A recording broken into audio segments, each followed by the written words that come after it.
మొదటి రాజుల గ్రంథం 2వ అధ్యాయం 36, 37 వచనాలు చదువుకున్నాం. తర్వాత రాజు షిమీని పిలువనిచ్చి అతనికి ఈ మాట సెలవిచ్చినావు, నీవు యెరూషలేములో ఇల్లు కట్టించుకొని బయట ఎక్కడికైనాను వెళ్ళక అందులో కాపురముండును.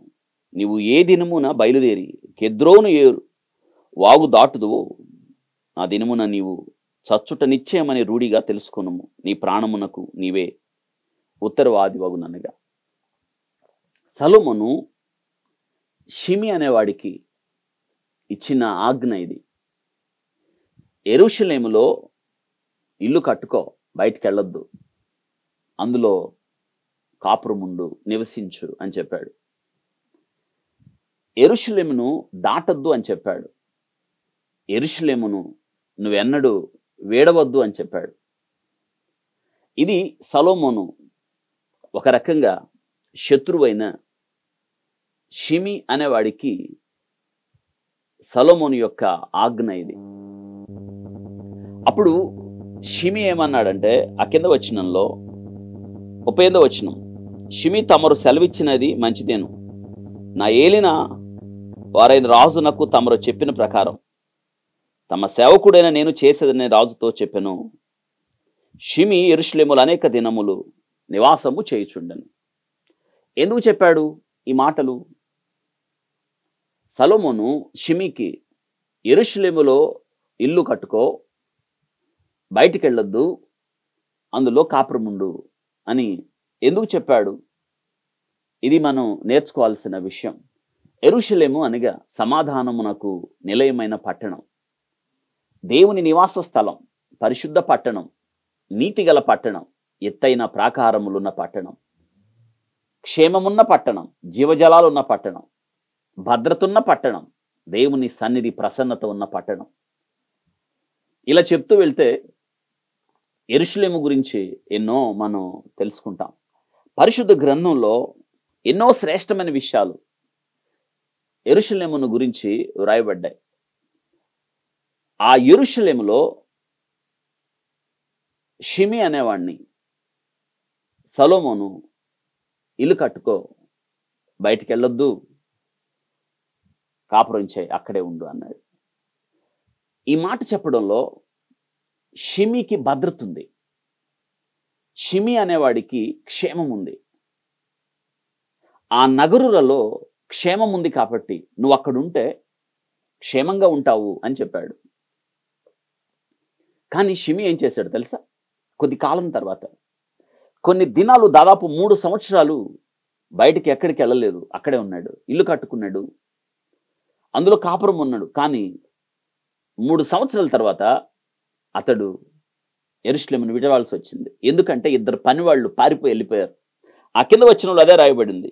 అయితే 39వ వచనం, 3 సంవత్సరములైన తర్వాత షిమి యొక్క పనివారిలో 2 పారిపోయి మా యొక్క కుమారుడైన ఆకీషును గాతు రాజు వద్దకు చేరిరి. అంతటా నీ వారు గాతులో ఉన్నారని షిమికి వర్తమానము కాగా, షిమి లేచి గాడిదకు గంత కట్టి తన పనివారిని వెతుకుటకై గాతులోని ఆకీషు వద్దకు పోయాను.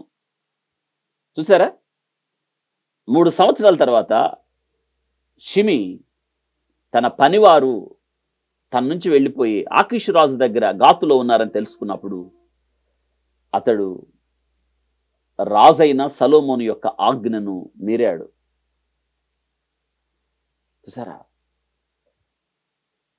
సొలొమోనుకి విషయం తెలిసింది, పిలిపించాడు.